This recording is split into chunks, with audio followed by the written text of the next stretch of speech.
नमस्कार मित्रांनो, मी कॅप्टन अभिषेक Pingale, airline pilot. थोडक्यात एअरलाईन इंडस्ट्रीमध्ये विमान उडवायचं काम करतो. तर तुम्ही टायटल बघितली असेल 13 वर्ष उशीर. तर हे एक्झॅक्टली काय आहे 13 वर्ष? तर जर तुम्ही माझ्या यूट्यूब चॅनलवर जाल आणि खाली स्क्रोल कराल, तुम्हाला 2 व्हिडिओज मिळतील. एक आहे महिला कॉन्स्टेबल त्यांचा पासिंग आउट परेडचा व्हिडिओ आहे खंडाळामधला, तो टाकला होता मी. आणि दुसरा आहे BMCC कॉलेज जे पुण्यात आहे, त्याच्या BMCCच्या बाहेर चौकात एक बुर्जीवाला होता, तिथे एक जण कांदा कापत होता आणि मला ते आवडलं आणि मी त्याचा व्हिडिओ टाकला. तर जवळजवळ त्या व्हिडिओला पहिल्या व्हिडिओला जे काय ती 90,000 व्ह्यूज आहेत आणि ही गोष्ट मी 13 वर्षापूर्वी केलेली. तर त्या टाईमला 13 इयर्स बॅक यूट्यूब बऱ्याच लोकांना इंडियात माहितीही नव्हतं आणि एवढं फेमसही नव्हतं, वापरतही नव्हते लोक.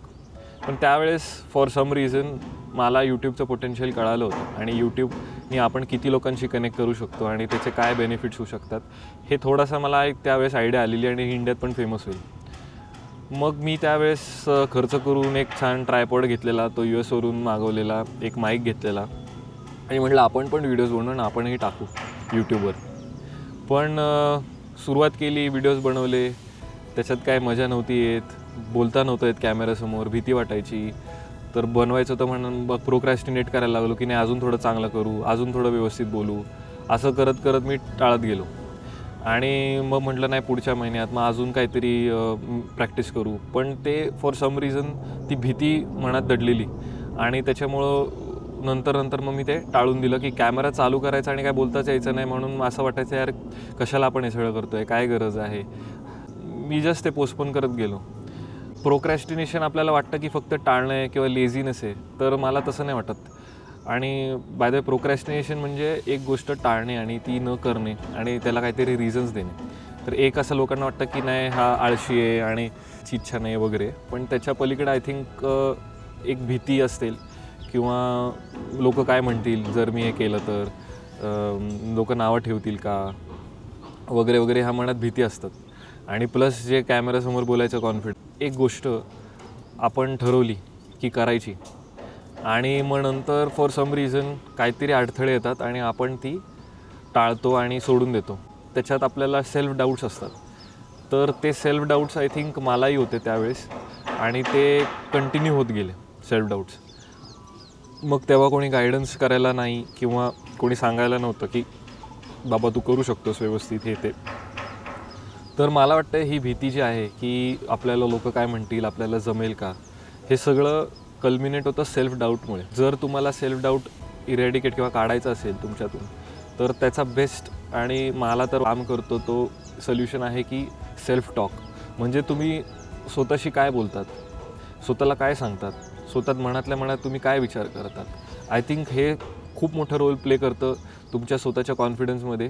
तुम्ही जे स्वतःला सांगतात तेच तुम्ही करू शकतात किंवा नाही करू शकत. तर मला हे म्हणायचं या व्हिडिओनी की जर मी 13 वर्षापूर्वी ॲक्च्युली स्वतःला समजून आणि कॉन्फिडन्स बिल्ड करून आणि सेल्फ टॉक करून आणि इतर काही गोष्टी आहेत थोड्या आध्यात्मिक आहेत, त्या मी ह्या व्हिडिओमध्ये नाही कव्हर करणार, की जर मी तेव्हा सांगितलं असतं स्वतःला की नाही तू करू शकतोस वगैरे वगैरे, तर आत्तापर्यंत माझ्या यूट्यूब चॅनलची किती रीच असली असती. म्हणजे मी 13 वर्ष उशीर केला आहे, तर त्याच्यानी म्हणतो ना आपण देर आहे पण अंधेर नाही असं झालं आहे ते. तर मला म्हणायचं आहे तुम्हाला की तुम्ही उशीर करू नका कोणती गोष्ट, आणि तुमचं काही एज असू दे. तुम्ही लेट 60sमध्ये असाल किंवा अर्ली 20sमध्ये असाल तर प्लीज टाळू नका. तुम्हाला जे वाटतं आहे ते करूनच सुरुवात करा त्याची. Once you take the initial step, सुरुवात तुम्ही केली तर ऑटोमॅटिक तुम्हाला त्याच्यात आवड वगैरे निर्माण होते आणि तुम्ही ते पुढे करत जातात. तर परफेक्शनच्या नादात आणि तुम्ही लपवतायत ती, त्याला दुसरं काय हे नाही आहे. डोक्यात काही गोष्ट असेल की तुम्हाला खूप वर्षांपासून वाटत असेल की मला करायची नाही पण टाळतो आहे, तर ते प्लीज करू नका. लोक काय म्हणतील, सेल्फ डाऊट करू नका. कारण की जो प्रेशियस टाईम जो गेला आहे, जसं माझ्याकडे जे 13 वर्ष होते ती गेली, ती काय परत येणार नाही.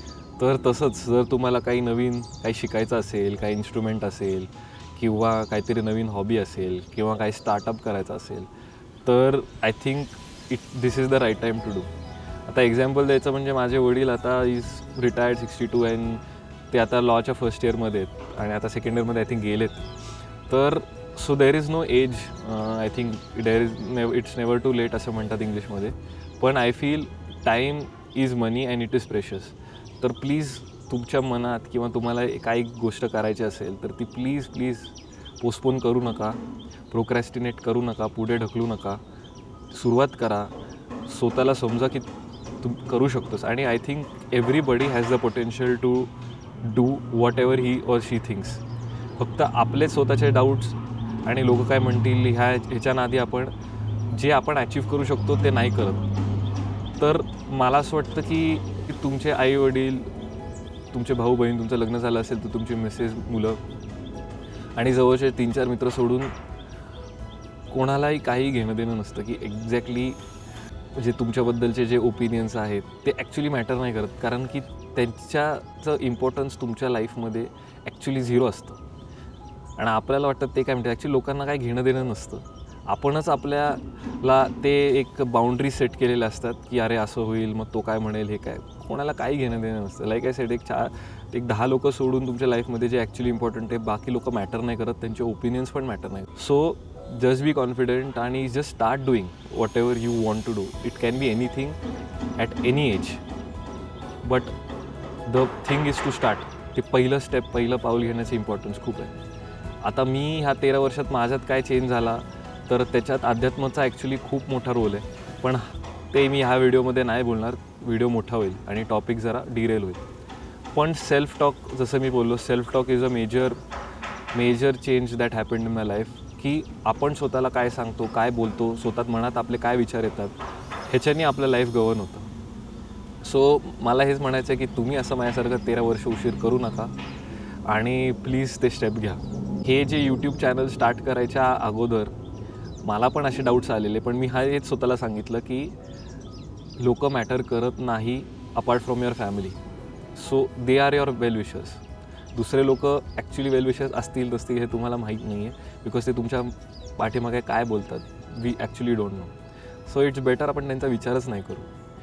आणि जेव्हा मी ह्याच्यात यूट्यूबवर व्हिडिओज टाकायला लागलो की मी सुरुवातीला थोडे कॉमेडी व्हिडिओज टाकले, जरा गंमत. मला असं वाटलं की ह्युमर आहे, पण त्याच्यात थोडासा काही लोकांचं रिॲक्शन आलं की अरे लोकांना वाटेल की तुझी इमेज डाऊन होईल, तू असं काहीतरी फनी टाकतोय वगैरे वगैरे. आणि खूप मग डाऊट आला त्याच्यामुळे की यार आपण चुकीचं करतो आहे का, चांगलं करतो आहे का. पण आय डोंट नो, मी ते मला मनात जे मला चांगलं वाटलं मी ते करत राहिलो आणि आता तुमच्यासमोर बसलो आहे कॉन्फिडेंटली आणि बोलतो आहे. तर I think this itself is an achievement. मला माहिती आहे खूप लोकांना बाय द वे की मी पायलट कसं झालो ह्याची स्टोरी किंवा ह्याचा एक व्हिडिओ किंवा कसं बनला किंवा कसं बनतात ह्याचा एक व्हिडिओ हवा आहे. मी नक्की तो या आठवड्यात रेकॉर्ड करून टाकीन. सो तुम्ही सबस्क्राईब करा आणि मग करेल ते तुमच्या नोटिफिकेशन्समध्ये येईल. आय होप मी जे काय बोललो आहे ते तुम्हाला थोडंसं इन्स्पायर केलं असेल मे बी, आणि चांगलं वाटलं असेल तर व्हिडिओ लाईक करा, शेअर करा आणि सबस्क्राईब करा.